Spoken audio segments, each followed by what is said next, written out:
우리 인사하겠습니다. 하나님이 다 해결하십니다. 인사하시기 바랍니다.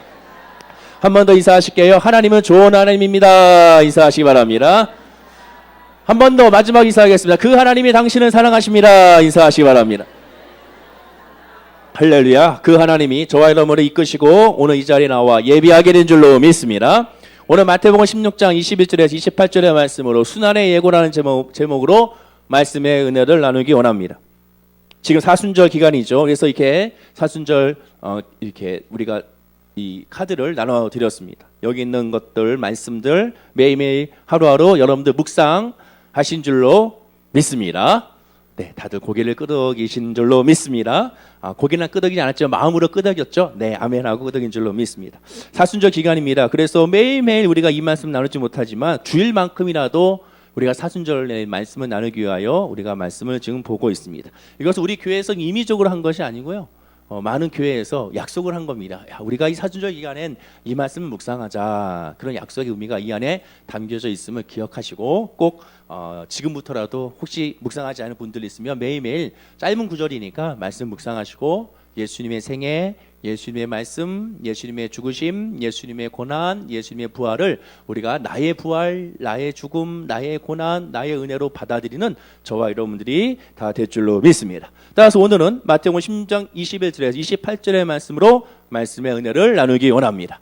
보통 시험과 유혹이라는 말을 들으면 어떤 생각이 드십니까? 아무래도 가장 먼저 떠오르는 생각은 긍정적인 것보다는 부정적인 생각을 먼저 하게 됩니다. 왜? 나는 시험 들었어, 내가 유혹을 당했어, 이런 말을 듣게 되면 아무래도 좋은 쪽은 아닌 것이죠. 예를 들면 돈, 성적인 타락, 또한 교회 예외 게으르게 하는 모든 것들, 환경들, 이 모든 것들을 우리는 보통 시험과 유혹이라고 많이들 표현하게 됩니다. 그러나 반대로 선한 것, 경건한 것을 우리가 하게 됐을 경우에는 대부분 사단과 등지고 있기 때문에 늘 하나님의 쪽에 있는 좋은 것이라고 생각하게 됩니다. 즉 경건한 모습, 예배드리는 모습, 기도하는 모습, 말씀 보는 모습, 봉사하고 헌신하는 모습, 이것을 보게 되면 부정적으로 생각하지 않고 일단 긍정적으로 받아들이고 있다는 것이죠.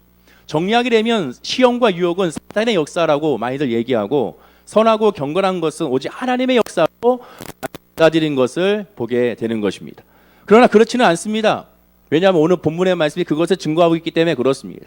시험과 유혹이 다 사단의 역사냐? 그렇지 않습니다. 하나님도 시험과 유혹을 우리에게 주실 때가 있습니다. 반대로 선하고 경건한 예배하고 기도하고 말씀 본다고 다 하나님의 역사냐? 그렇지 않을 수도 있다는 것입니다. 이단들 보십시오. 더 예배하고 더 기도하고 더 말씀 묵상하고 더 성경을 공부하며 성경 가운데 말씀 가운데 가까이 가고자 노력을 많이 하는 것을 보게 됩니다. 그러나 그들이 그렇게 한다고 해서 결국 경건한 생활로 하나님께 가까이 가느냐? 그렇지도 않다라는 것이죠. 즉 모든 것은 동전에 양면이 있는 것처럼 모든 것을 바라볼 때 양면성이 있음을 바라봐야 됩니다. 그러나 하나님은 양면성이 있느냐? 그렇지가 않다라는 것이죠. 늘 하나님이 하시는 것은 선하고 늘 하나님이 하시는 것은 옳고 늘 하나님이 하시는 것은 기쁜 것이라는 것을 선한 것이라는 것을 고백하는 저와 여러분들이 되어야 될 줄로 믿습니다. 그러나 인간의 하는 모든 것들은 양면성이 있을 수밖에 없다는 것이죠. 그러면서 우리 한 번 더 옆에 분에게 인사하겠습니다. 하나님은 무조건 선하십니다. 인사하시기 바랍니다. 자, 오늘 본문에 보면 예수님이 관원들에게 많은 고난을 받아서 죽임을 당한 것을 예견하고 계십니다. 죽고 3일 만에 부활하신다는 것이죠. 그러나 이 말을 듣는 베드로가 그리 마옵소서, 안 됩니다. 예수님 그렇게 하시면 안 됩니다. 예수님 고난 당하시면 안 됩니다. 예수님 죽으시면 안 됩니다라고 말고 있는 장면이 오늘 본문에 나와 있습니다. 인간의 상식으로 봤을 때 어떻습니까? 지금 이 베드로의 이 말이 잘못된 것입니까? 여러분, 잘못된 것이 아닙니다. 당연히 칭찬을 받아봐야 된 것이죠. 그러나 많은 분들이 이 베드로가 말할 때 예수님 그렇게 하시면 안 됩니다라고 말하는 그 자체에 대해서 잘못됐다라고 많이들 생각하고 있습니다. 저도 옛날에 그렇게 이해를 했습니다. 그러나 그렇지가 않다는 것이죠. 당연히 베드로가 하는 이 행위는, 이 말은 칭찬을 받아야 될 그런 모습입니다. 왜입니까? 베드로는 예수님을 사랑하기 때문에 그러지 마십시오. 왜? 내 사랑하는 사람이 고통을 당하고 내 사랑하는 사람이 죽임을 당하는 것에 대해서 그 싫기 때문에 말리는 것입니다. 예수님의 죽음과 고통과 아픔을 염려하기 때문에 그렇게 하지 마십시오라고 말하게 되는 것. 이것은 칭찬받을 일입니다. 오히려 베드로를 제외한 11명의 제자들은 가만히 있었지 않습니까? 그러면 왜 너희들은 가만히 있느냐라고 말할 정도의 그런 모습이 인간적인 상식인 것이죠. 당연히 내 스승이, 내 부모님이, 내 친구가 고난을 당하고 죽임을 당한다면 안 돼, 그렇게 하지 말라고 말리는 것이 당연한 수순이라는 것입니다. 실제로 베드로는 그런 행동을 보였죠. 겟세마네 동산에서 기도하시고 내려오실 때 예수님을 잡으러 왔던 많은 군인들과 관원들과 또한 대제사장과 그 다음에 바리새인들과 사두개인과 율법사들이 왔을 때 이 베드로는, 다른 제자들은 가만히 있었지만 이 베드로는 칼을 뽑아서 대제사장의 종 말고의 길을 자르면서까지 저항했던 유일한 사람이 바로 이 베드로였습니다. 왜 그렇게 했겠습니까? 예수님을 사랑하기 때문에 예수님을 잡아가지 못하도록 저항했던 것입니다. 즉 베드로의 행동은 야단칠 것이 아니라 칭찬받아야 할 그런 일이라는 것이죠. 그러나 베드로는 예수님의 십자가의 구원의 그 깊은 뜻은 깨닫지 못했습니다. 그래서 예수님은 베드로에게 사단아 내 뒤로 물러가라라고 야단치시게 된 것이죠. 그렇다고 베드로가 사단이라는 뜻은 절대로 아닙니다. 이렇게 말씀하신 예수님의 뜻은 베드로가 고백한 그 고백은 사단의 생각이지 이것 하나님의 생각이 아니라는 것을 말씀해 주게 된 것이죠. 그런데 베드로의 의도는 분명히 우리가 알아야 될 것은 선했다는 것입니다. 베드로가 했던 것들은 질책을 받아야 될 것이 아니라 선한 행동이고 칭찬받아야 한다는 것이죠. 그럼에도 불구하고 왜 예수님은 사단이라고 말하면서 질책했는가? 바로 여기에 우리가 핵심이 있습니다. 무엇이냐? 하나님은 늘 우리를 보실 때 늘 강조하지만 우리의 마음을 중심을 보십니다. 그러나 우리는 어떻습니까? 마음의 중심을 보지 않고 외형적인 것을 보죠. 그 사람의 행동에 따라서 이 사람이 잘했다 못했다를 판단하는 것이 인간의 모습입니다. 우리가 외형적으로 봤을 때 베드로의 모습은 어떻습니까? 악한 행동입니까? 절대로 악한 행동이 아닙니다. 그러면 예수님도 당연히 이 행동에 대해서 칭찬해 줘야 되는데, 그러나 예수님은 하나님이시기 때문에 외형적인 것을 보고 판단하신 것이 아니라 그 마음의 중심, 베드로의 마음에 무엇이 자리 잡아서 이런 행동을 했는가, 베드로의 무엇이 목적이 있어서 이런 행동을 했는가, 그것의 중심을 본다는 것입니다. 선한 행위를 했을 때, 누군가가 나에게 도와줬을 때 만약에 뭔가 목적이 있어서 도와준다면 그것은 우리는 결코 선한 행동이라고 할 수가 없는 것처럼, 베드로의 겉으로 봤을 때는 분명히 선한 행동이었지만 그 마음의 중심은 선하지 않았기 때문에 예수님께서 사단아 내 뒤로 물러가라고 말씀하신 뜻이 이 안에 담겨져 있는 것입니다.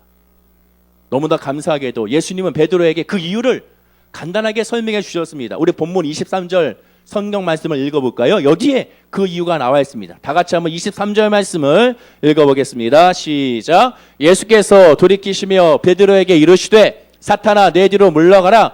너는 나를 넘어지게 하는 자로다. 내가 하나님의 일을 생각하지 아니하고 도리어 사람의 일을 생각하는도다 하시고, 분명한 이유가 나왔습니다. 다시 강조합니다. 베드로가 하는 행동은, 그 외형적인 모습은 칭찬받아야 될 모습이고 당연히 우리는 그렇게 해야 됩니다. 아버지가 붙잡아 가는데, 아버지가 죽임을 당하러 가는데 어느 아들이 말리지 아니하고 저항하지 않는 아들이 있겠습니까? 당연히 그렇게 해야 됩니다. 그러나 그 목적이 무엇이냐는 것이죠. 예수님은 베드로의 목적을 아셨기 때문에 네가 하나님의 일을 생각하지 아니하고 사람의 일을 생각한다고 예수님은 말씀하셨고, 그 말을 듣는 주 수많은 제자들과 수많은 사람들은 이 말이 무슨 뜻인지를 알지 못했지만 오직 예수님은 알고 계셨고 베드로는 그 말의 뜻을 알았고 사단도 그 말의 뜻을 알았으면 우리는 알게 되는 것입니다. 우리는 어떤가? 우리가 하는 행동이 하나님의 일인가 사람의 일인가 우리가 한번 생각해 봐야 되고 묵상해 봐야 되고 질문해 봐야 되는 것입니다. 내가 예배하고 내가 기도하고 내가 찬양하는 것이 하나님의 일을 위하여 하는 것인가 나의 일을 위하여 하는 것인가 묵상하고 기도해 봐야 된다는 것입니다. 성도님들도 예수님 믿음 후로는 열심히 말씀을 보고 열심히 기도하고 열심히 찬양하고 열심히 헌신하고 봉사합니다. 주에서 멀어지려고 노력을 합니다. 그러나 문제가 무엇이냐, 어디까지가 하나님의 일이고 어디서부터가 사람의 일인지를 잘 모르겠다는 것입니다. 그러므로 오늘 본문 말씀을 통하여 우리가 예수님 말씀하신 이 의도를 좀 더 자세하게 살펴보고 그 하나님의 은혜를 우리가 한번 깨닫는 그런 믿음의 시간이 되어야 될 줄로 믿습니다. 그럼 제일 첫 번째 우리가 알아야 할 것은 본문에 대한 오해를 먼저 풀어야겠습니다. 그 오해란 무엇인가? 바로 본문 21절 말씀인데요. 우리 21절 말씀을 다 같이 합독하겠습니다. 이때로부터 예수 그리스도께서 자기가 예루살렘에 올라가 장로들과 대제사장들과 서기관들에게 많은 고난을 받고 죽임을 당하고 제3일에 살아나야 할 것을 제자들에게 비로소 나타내시니, 이때로부터 예수님이 십자가의 죽음을 비로소 가르쳤다라고 말씀합니다. 그럼 이때로부터가 언제냐?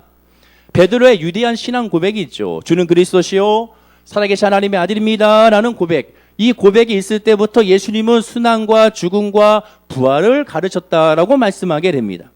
그래서 베드로의 위대한 이 신앙 고백을 바탕으로 해서 예수님께서 가르쳤다라고 해석하게 되는 것이죠. 베드로가 예수님의 전체성, 즉 하나님의 아들이라는 것을 깨닫고 순환당하시는 그리스도 메시아라는 것을 깨닫고, 그래서 깨달았기 때문에, 즉 복음을 이해할 수 있는 수준이 이 제자들과 베드로가 있기 때문에, 그래서 예수님의 죽음과 부활을 가르쳤다라고 설명하고 이해하는 것입니다. 저도 예전에 이렇게 이해하고 이렇게 아멘하고 이렇게 나아갔습니다. 그러나 가만히 성경 말씀 봤더니 반은 맞고 반은 틀렸다는 것을 바로 예수님이 이 베드로를 지적하는 것을 통하여 확인할 수가 있었습니다. 비유하자면 바로 이런 것이죠. 한 유치원에 선생님이 직업체험을 통하여 주변에 있는 그 동네에 있는 소방서에 부탁을 해서 소방관 2분을 초청하게 됩니다. 그래서 그냥 오실 때 기억 오지 마시고 소방관 복장을, 완전한 복장을 착용하고 와주셨으면 감사하겠습니다 라고 요청하게 되죠. 그래서 유치원에 그 소방관 2분이 복장을 갖추고 참석하게 되고, 아이들 앞에 등장했을 때 아이들은 환호성을 지르고 와 소방관이다 하면서 기뻐하고 좋아했음을 우리가 알 수가 있었습니다. 그래서 선생님이 물어보죠. 여러분 지금 오신 이 2분이 누구죠? 라고 물어봤을 때 모든 아이들이 한결같이 외치죠. 소방관입니다 라고 외치게 됩니다. 그래서 다시 선생님이 물어봅니다. 그러면 이 소방관이 무슨 일을 하는 사람이죠? 라고 물어보게 되죠. 그때 맨 앞에 있었던 한 남자애가 손을 번쩍 뜨면서 제가 말하겠습니다 라고 말하더니 이렇게 말을 하게 됩니다. 아주 놀라운 대답을 하게 되죠. 가장 먼저 손든 이 학생이 말하기를 우리 할머니 집에 있는 말벌집을 치워주는 분입니다 라고 말했다는 겁니다. 할머니 집에 있을 때 말벌집이 있었고 그 말벌집을 치우기가 무서워서 119에 신고해서 소방관이 출동함으로 말미암아 사닥다리를 타고 말벌집을 제거해 준 것을 보고 이 어린 아이는 소방관은 말벌집을 치워주는, 우리 할머니 집에 말벌집을 치워주는 분이다라고 그가 해석하게 된 것이죠. 여러분, 소방관의 본업이 무엇입니까? 소방관의 본업은 불을 끄는 것이 본업입니다. 마찬가지입니다. 베드로도 마찬가지입니다. 예수님이 나를 누구라고 생각하느냐라고 물어봤습니다. 그 뜻은 무엇입니까? 예수님의 본업이 무엇이냐? 내가 왜 이 땅에 왔느냐? 내가 누구냐? 내가 왜 왔느냐? 내가 이곳에서 지금 뭐하고 있느냐? 그것을 지금 제자들에게 물어보고 있는 것입니다. 많은 사람들은 대답을 하게 되죠. 더러는 세례 요한이요, 더러는 선지자요, 더러는 하나님의 사람입니다라고 말했다고 하죠. 그러나 너희는 나를 누구로 하느냐라고 예수님 물어봤을 때 물론 베드로는 예수님의 정확한 신분, 하나님의 아들이십니다라고 대답하고, 또 그 하시는 이는 그리스도십니다라고 문자적으로는, 입술로는 대답은 분명하게 했습니다. 본문 16절에 말씀하기를 시몬 베드로가 대답하여 이르되 주는 그리스도시요 살아계신 하나님의 아들이시니이다. 100% 정답을 말하게 됐죠. 유치원의 비유로 말씀드리면 소방관을 볼 때 분명히 저분들은 소방관입니다라고 신분을 정확히 말을 했습니다. 그리고 소방관 하인이 물어봤을 때 저분들은 불을 끄는 역할을 하시는 분입니다라고 정확히 말한 것입니다. 그런데 문제가 바로 무엇이냐? 정확하게 예수가 하나님의 아들인 것을 알고 있고, 정확히 예수 그리스도가 이 땅에 오신 것은 우리를 구원하기 위하여, 죄에서 구원하기 위하여 십자가에 달려 돌아가시기 위하여 순환의 종으로 이 땅에 오신 것을 알면서도 어떻게 하느냐? 그 본업은 신경 쓰지 않은 것입니다. 예를 들면 진짜 소방관의 10대 황당 그러한 신고가 있었다고 하죠. 그래서 제가 5가지만 적어봤습니다. 가장 많이 하는 거, 하는 일이 불 끄는 일이 본업인데도 불구하고 사람들은 전화해서 얘기합니다. 내 자동차 키가 잠겼으니 열어달라고 전화한다는 것이죠. 집에 열쇠가 없어졌으니 문이 잠겼으니 열어달라고 전화한다는 것입니다. 그 열쇠집에 전화하고, 자동차가 문이 잠겼으면 보험회사에 전화하면 되죠. 고양이나 개를 분실했으면 경찰에 신고하면 되는데 119에 신고해가지고 고양이와 개를 찾아달라고 신고한다는 것입니다. 더군다나 자신의 물건이 분실했다고 119에 신고한다는 것이, 지하철에서 분실하게 되면 지하철역을 통하여 그것을 물어보면 되는데 거기다 대고 119에 신고해가지고 내가 지금 2호선 시청에서 짐을 내려놨으니 찾아달라고 신고한다는 것입니다. 더 많은 것이, 제일 많은 것 중에 하나가 바로 이것이죠. 집안에 바퀴벌레가 있으니 잡아달라고 신고한다는 겁니다. 세스콤 있지 않습니까? 거기다 전화해가지고 그거 잡으면 되지 않습니까? 해충을 박멸하면 되지 않겠습니까? 본업이 무엇입니까? 소방관의 본업은 불을 끄는 겁니다. 그런데 그 본업과는 상관없는 다른 것을 계속 요구하는 것이죠. 베드로는 예수님이 오병이어의 기적을 베풀고 나면서부터 불구자를 치료하고 귀신 들린 자를 쫓아내고 죽은 자까지 살리시는 모습을 곁에서 지켜보았습니다. 그러다 보니 마치 유치원 아이가 소방관이 말벌들의 집을 치우는 것을 보고는 그래, 소방관은 앞으로 이것을 해야 되는 부분이구나 해서 이것 저것까지 다 소방관에게 전화해서 해달라고 하는 그런 모습을 나타내는 것과 마찬가지인 것이죠. 베드로도 마찬가지입니다. 그 모습을 보면서 예수님이 빵을 주는 모습을 보고 예수님이 그들에게 행복해 주는 모습을 보고 그들의 먹을 것을 책임져 주고 입을 것을 책임져 주고 그들의 질병을 치유해 주는 모습을 보고 예수님은 바로 이 로마라는 이 제국의 압제에서 우리를 해방할 이스라엘의 왕으로 오셨음을, 구원의 메시아가 아닌 정치적인 메시아, 이 나라에 위한 현실적인 메시아, 현실의 삶을 해결해 주시는 메시아, 나의 먹을 것과 입을 것과 마실 것을 해결해 주시는 메시아, 그 메시아로서 여기게 되고 가장 본업인 생각 없고 부업만 생각하는 그런 모습을 보게 된 것입니다. 즉 본업, 죄에서의 구원하기 위하여 이 땅에 오셨음을 깨닫지 못하게 된 것이고 오해하게 되는 것이죠. 이것이 바로 큰 오해입니다. 두 번째, 그렇다면 베드로의 진짜 잘못은 무엇인가? 왜 예수님이 야단쳤을까요? 바로 이 부분이 중요하죠. 베드로가 예수님을 기대할 때 예수님이 로마 제국을 물리침으로 말미암아 예수님이 이스라엘의 왕이 됐을 때 제자들 중에 한 명은 좌, 한 명은 우에 있는 것을 바라보며 서로가 내가 좌가 있겠다, 내가 우가 있겠다, 내가 더 높은 자리에 앉을 거라 서로 싸우게 되는 것을 우리가 성경을 통하여 확인할 수가 있었습니다. 그러면 베드로가 예수님을 기대하는 왕으로서 오신 예수님, 정치적인 메시아로 오신 예수님을 기대했다고 그것이 잘못된 것인가? 잘못된 것이 아닙니다. 우리의 삶의 문제 해결해달라고 하나님 내 질병을 치료해 주세요, 내 물질의 문제를 책임져 주세요, 내 주머니 사정을 책임져 주세요, 내 장막을 좀 책임져 주세요 하는 그 기도가 잘못된 것인가? 그것은 아니라는 것이죠. 당연히 그렇게 해야 되고 당연히 그것을 구해야 되며 당연히 하나님께 내어 맡겨야 되는 것입니다. 이 또한 선하고 의로운 것입니다.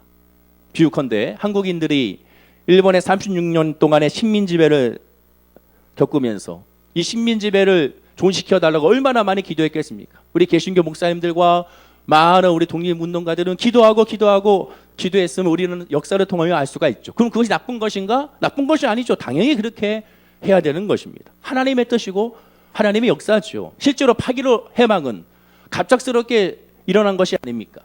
이 또한 하나님의 오묘한 섭리와 하나님의 진리 안에서 이루어진 하나님의 역사입니다. 예수님 당시에 이스라엘도 마찬가지였습니다. 바벨론 포로로 돌아온 후에 나라가 잘 쓸 줄 알았지만 그렇지 않았습니다. 400년 동안 하나님의 계시가 끊겼습니다. 하나님의 말씀이 끊겼습니다. 하나님의 선지자가 끊겼습니다. 도대체 하나님의 말씀은 희귀하여 들리지가 않았습니다. 우상 숭배하는 이방 민족들에게 계속 시달림을 당했습니다. 그러다 보니 성경에서 약속한 메시아, 우리를 구원할 메시아, 그 메시아를 이스라엘 백성들을 기다리고 기대하고 더 기다리게 됩니다. 그 기다림의 절정은 로마라는 초강대국에 의하여 지배를 당했을 때 바로 하나님 이때가 아니면 언제 우리를 구원할 자를 보내시겠나이까라고 당시 이스라엘 백성들은 더 많이 고대하고 더 많이 메시아를 소망했음을 우리가 알 수가 있었습니다. 베드로도 마찬가지였죠. 그 중에 한 사람이 될 수밖에 없어요. 왜? 모든 유대인들은 그럴 수밖에 없는 상황이었던 것이 알 수가 있습니다. 그러나 그것이 잘못된 것인가? 잘못된 것이 아니었던 것이죠. 다시 강조하지만 베드로가 범한 잘못이 그의 나라 이스라엘이 로마의 지배에서 해방되는 것을 소망하는 것이 잘못된 것이 아닙니다. 그럼 문제는 무엇이겠습니까? 바로 이것이죠. 예수님의 유대인의 왕으로 되시면, 그렇게 되면 자신들이 가지고 있었던 모든 문제와 고통이 다 해결된다고 착각한 것입니다. 이 문제가 해결되면, 로마 제국에서 벗어나면 더 이상의 아픔과 상처가 없다고 생각하는 것 그 자체가 잘못이라는 것입니다. 그것이 사단에게 넘어간 본질입니다. 쉽게 말씀드려서 현실적인 문제가 해결되면 모든 문제와 고통이 해결된다고 착각한 것입니다. 지금의 내 물질의 문제가 해결되고, 지금의 내 사업의 문제가 해결되고, 지금의 내 진학의 문제가 해결되고, 내 질병의 문제가 해결되면 이제는 더 이상 바랄 것이 없다, 나는 이제 완벽하게 해결했다라고 고백하는 그 자체, 이것이 해결되면 나는 평안하고, 이것이 해결되면 나는 자유하고, 이것이 해결되면 나는 기쁘고, 이것이 해결되면 나는 하나님 안에 은혜 안에 거하고 있다는 그것이 바로 착각이라는 것입니다. 사단을 왜 거짓의 아비라고 말하는가? 진실을 못 보게 하고 계속 다른 것을 추구하게 만드는 것이죠. 예수를 그리스도로 보는 것이 아니라 세상 그리스도로 보게 만드는 것입니다. 이걸 해결하면 되는 것이야, 너 이걸 해결받으면 너는 하나님의 자녀가 될 것이야, 이 질병에 치료받으면 너는 하나님의 구원을 받아 하나님의 백성이 된 것이야 라고 착각하게 만드는 것입니다. 이것만 해결되면, 이것만 이 고기만 넘으면, 이것만 간직하게 되면 된다는 것이 바로 우리에게 주는 착각이라는 것이죠. 요즘에 가짜 뉴스로 인하여 가짜 뉴스와의 전쟁 아닌 전쟁을 언론사들이 선포하고 있는 것을 보게 됩니다. 마찬가지로 사단은 가짜 복음, 가짜 믿음, 가짜 은혜, 가짜 응답으로 성도를 하여금 넘어지게 만드는 것이죠. 그 가짜는 바로 무엇입니까? 비진리를 진리라고 속이게 만드는 것입니다. 그것이 구원이라고 말하고 이것만 해결되면 모든 것이 된다라고 말하게 되는 것이 바로 사단의 모습이라는 것입니다. 사단은 지금 베드로에게 예수가 그리스도임을 고백하고 만난 후에 그 그리스도가 예수 그리스도로 만족하게 하는 것이 아니라 세상적인 그리스도로 만족하게 만드는 것입니다. 예수로 나의 구주 삼고 나의 생명이 거듭나니 그것으로 기뻐하는 것이 아니라 세상적인 것을 가졌을 때 기뻐하게 만드는 것이 사단의 모습이라는 것입니다. 기독교를 역설의 종교라고 많이들 얘기합니다. 왜 그러느냐? 죽어야 살기 때문에 그렇고 내려놨을 때 채워지기 때문에 그렇습니다. 예수 그리스도가 왜 역설의 종교냐? 저 사람은 도저히 질병이 해결되지 않았는데 저 사람은 기뻐하고 있는 것이죠. 아니, 암병에서 자유함을 얻지 못했는데 감사하다고 하고 있고 기뻐하고 있고 하나님을 찬양하고 있는 모습을 보고 야, 저 사람 미친 거 아니야? 이렇게 생각하는 겁니다. 저 사람 사업이 갈수록 힘들어지는데 기쁨으로 하나님을 감사하고 하나님을 찬양하고 하나님께 내어 맡기고 있는 모습을 보고 이상하게 여기는 것이죠. 왜 그럽니까? 문제와 어려움과 아픔과 상처가 있어서 그것을 가지고 주님 앞에 나왔지만 그걸 놓고 주님께 기도하고 간구했지만 그러나 예수 그리스도의 이름으로 말미암아 주님께서 주시는 말씀의 이름으로 말미암아 내 마음이 행복하고 내 마음이 기쁘고 내 마음 가운데 승리하게 되는 것입니다. 머릿속으로는 도저히 이해가 안 되는 것이죠. 아직 해결도 되지 않았습니다. 여전히 문제는 투성이고 내일 월요일날 출근하게 되면 그 많은 아픔과 상처가 계속 날아올 것이고 내일 월요일이 되면 여전히 각 카드사와 각 독촉장들이 날아오게 될 것입니다. 그러나 그럼에도 불구하고 내 마음은 자유하고 내 마음은 평안하고 내 마음은 기쁘고 내 마음은 왠지 모르게 하나님께서 함께 하시기 때문에 이것이 합력하여 성원일 것이라는 그런 믿음의 확신이 생기는 것입니다. 이것이 믿음이고 이것이 하나님의 자녀의 모습인 것이죠. 왜? 예수 그리스도의 구원의 은혜 안에 거하기 때문에 그렇습니다.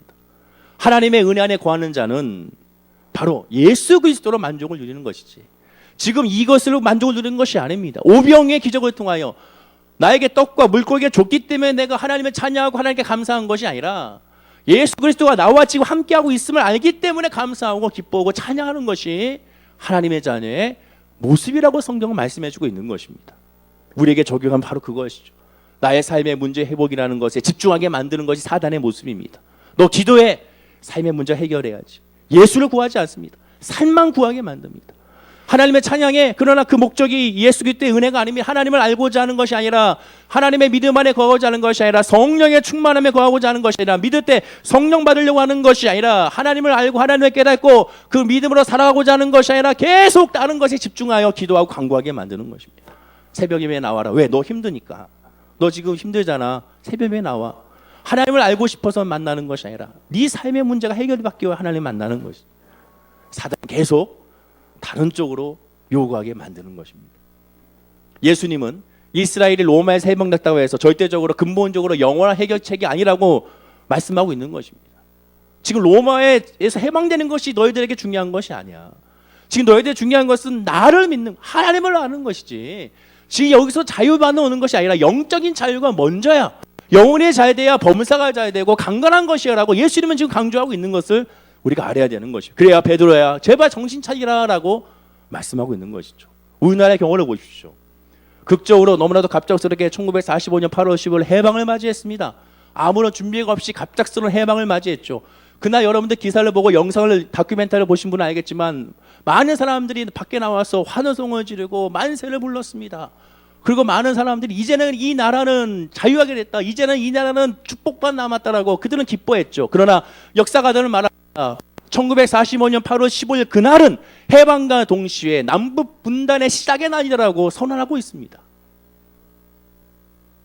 이제 자유하고 행복할 줄 알았는데 곧바로 남북이 분단되고 6.25의 전쟁에 비극을 겪게 되고 또한 전쟁이 끝나서 좀 살만했더니 4.19가 터지고 5.16이 터지고 5.18이 터지고 12.12가 터지고 6.29가 터지고 4.16이 또 터지고 얼마 전에 30의 또한 안타까운 일들이 또 생기게 된 것이죠. 계속 이어지게 되는 것입니다. 계속 이 삶은 문제투성이로 산이 계속 있을 수밖에 없는 것입니다. 이스라엘 또한 마찬가지입니다. 로마 제국이 멸망했어도 그들은 행복했습니까? 로마 제국 멸망하면 행복할 줄 알았는데 로마 제국의 멸망과 동시에 유대인들은 디아스포라 전 세계로 다 흩어져서 살 수밖에 없었습니다. 세계 방방 곳곳에 유랑하고 살게 되는 것이죠. 또한 히틀러에 의해서 인류 역사상 최악의 비극을 겪어야 됐습니다. 600만의 유대인들이 살해됐죠. 독일 사람들이 기록을 잘 해놔가지고 그 정식적인 기록, 숫자의 기록, 이름의 기록만 600만입니다. 그러니까 기록되지 않는 사람까지 포함하면 1000만까지도 되는 어마어마한 사람들이 유대인들이 죽임을 당했죠.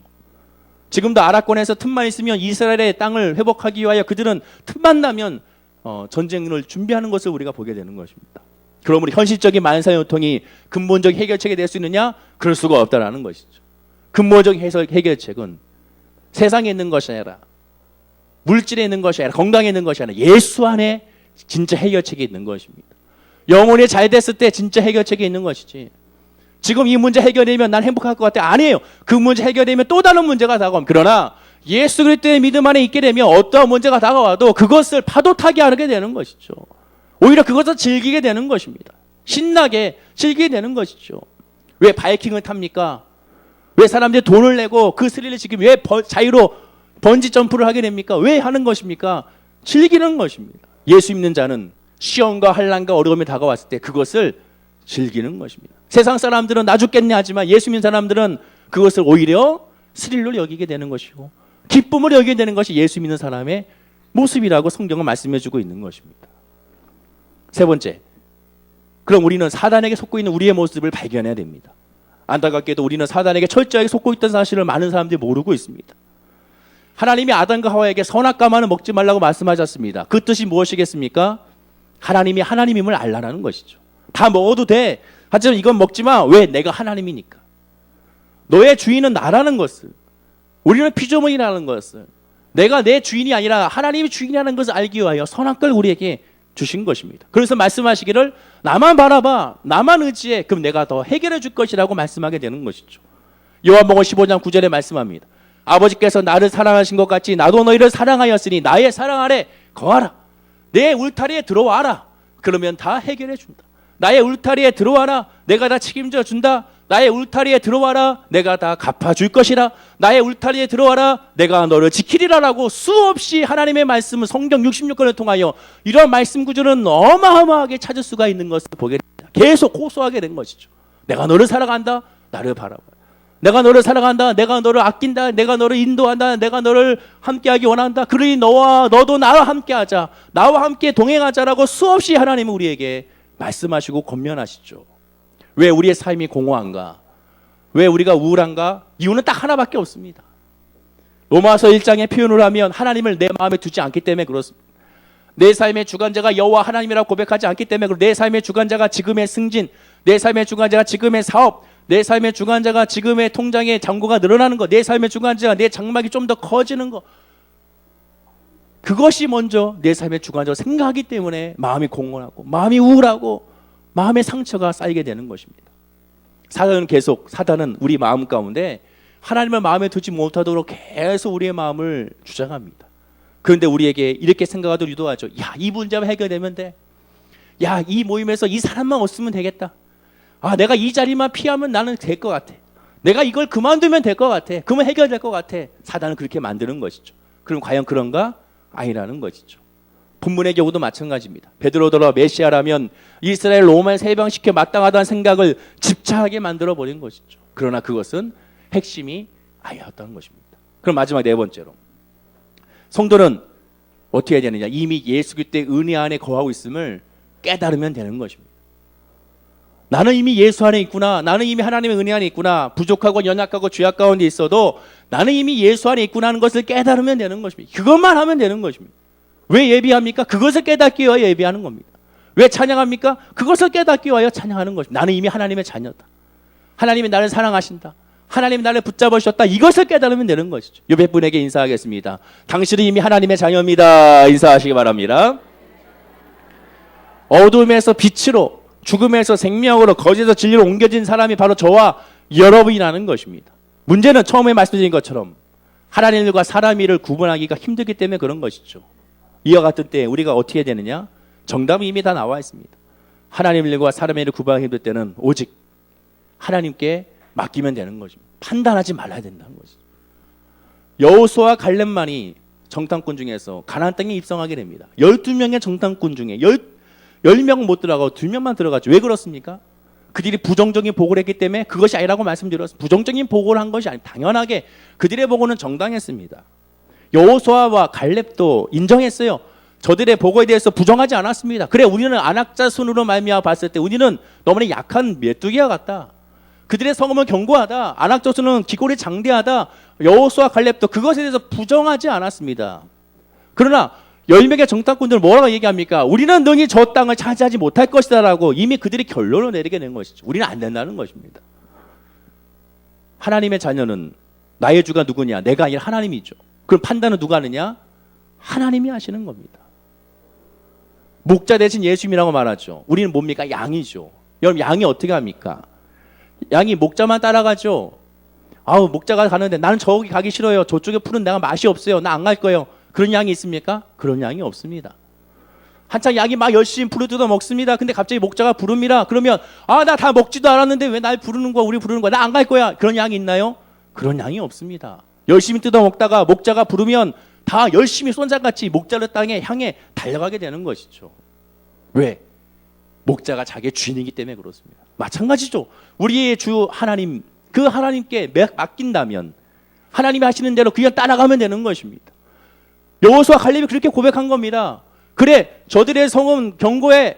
안악자손의 무기는 엄청나게 무서운 그런 막강한 무기를 갖고 있어.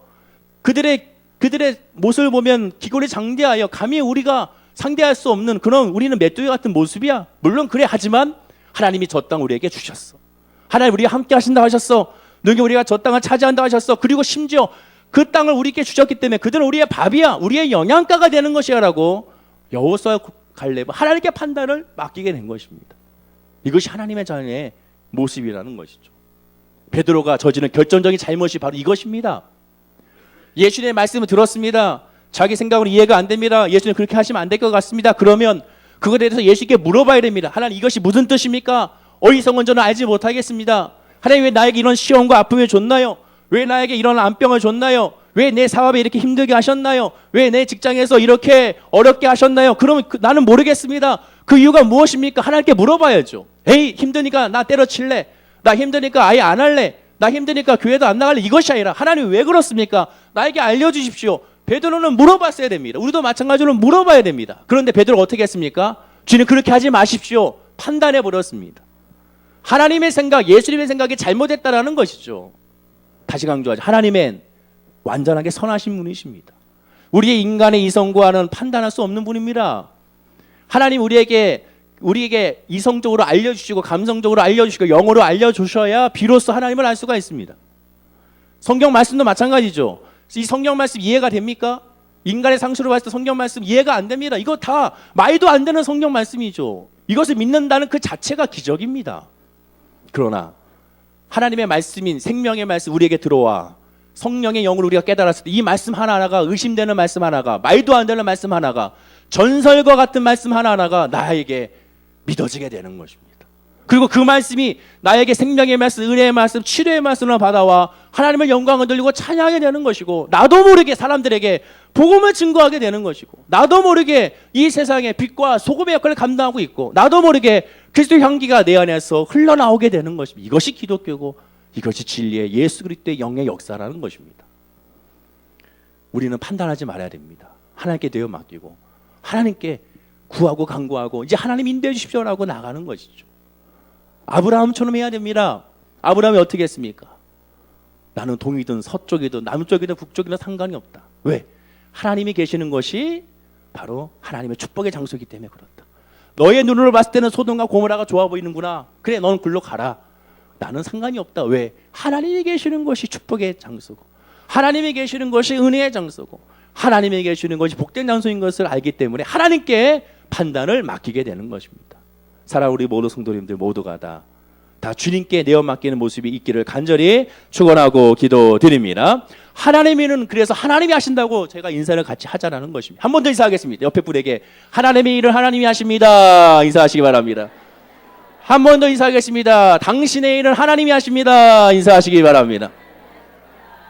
성도는 그저 예수님이 가신 길을 졸졸졸 따라가면 됩니다. 목자 되신 예수님께 졸졸졸 따라가면 됩니다. 어디를 가시는지 묻지 말고 따지지 말고 그냥 따라가면 됩니다. 따라다 보면 하나님께서 우리를 인도해 주시게 되는 것입니다. 사랑 모르는 성도님들, 지금의 환경이 어떤지는 저는 알 수 없으나 하나님은 아시지 않습니까? 하나님께 기도하고 맡기십시오. 여기 앉아 계신 분들 가운데 정말 힘든 분들이 있습니다. 누구한테 말하지 못하는 기도 제목이 있는 분들도 있습니다. 밤마다 눈물 흘리는 분들도 있습니다. 알고 있습니다. 그러나 그때 해야 될 게 무엇이냐? 기도하는 것입니다. 하나님께 맡기십시오. 하나님 해결해 주시고 하나님이 인도하시고 하나님 역사하게 될 줄로 믿습니다. 세상의 눈을 봤을 때는 절망일 수 있으나 하나님의 눈을 보게 되면 복음의 시작이고 은혜의 시작이라는 것을 우리가 기억하는 저와 여러분들이 되어야 될 줄로 믿습니다. 결론을 맺겠습니다. 오늘 말씀은 예수님의 순환의 예고의 말씀이지만 우리에게는 순환이 아닌 은혜의 말씀의 시작입니다. 삶을 먼저 바라보게 되면 우리의 삶은 은혜가 아닌 늘 염려와 걱정과 근심뿐이지만 예수 그리스도를 바라보게 되면 우리의 삶은 늘 은혜일 수밖에 없음을 고백하게 되는 것입니다. 알지 못할 때 멈추십시오. 그리고 기도하십시오. 그리고 하나님께 대어 맡기십시오. 답답할 때, 혼돈스러울 때, 외로울 때 그때 움직이지 마시고 하나님께 기도하십시오. 가만히 하나님의 역사하심을 바라보고 주여 어떻게 해야 되겠습니까? 라고 기도하십시오. 그러면 하나님의 세밀한 음성이 저 여러분의 마음 가운데 소원으로 역사하시고 또한 사람을 붙여주시고 환경을 붙여주셔서 하나님의 길을 분명히 알게 될 줄로 믿습니다. 왜냐? 기도하는 자녀를 망하지 않기 때문에 그렇고 기도하는 자 하나님께 외면하지 않기 때문에 그렇고 기도 외에는 이런 유가 나타나지 않기 때문에 그렇음을 우리가 기억하고 깨달아 알아야 될 줄로 믿습니다. 마지막으로 옆에 분에게 인사하겠습니다. 하나님께 기도합시다. 인사하시기 바랍니다. 기도하겠습니다. 하나님 아버지, 그렇습니다. 하나님께 다 내어 맡기는 우리 성도님들이 다 되게 하여 주시옵소서. 우리가 할 수가 없습니다. 하나님께 판단을 맡기고 하나님께 인도함을 받고 그저 우리는 믿음으로 따라가는 역사가 우리 월계순복음교회 모든 성도님들의 믿음과 마음과 삶이 되게 하여 주시옵소서. 예수님이 이 땅에 오신 목적이 무엇인지를 정확히 깨달아 알아 먼저 우리 영혼의 자 되고 그러므로 말미암아 범사가 자 되며 강건한 축복을 간증하는 우리 성도님들이 되게 하여 주옵소서. 감사드리며 예수님의 이름으로 기도드립니다. 아멘.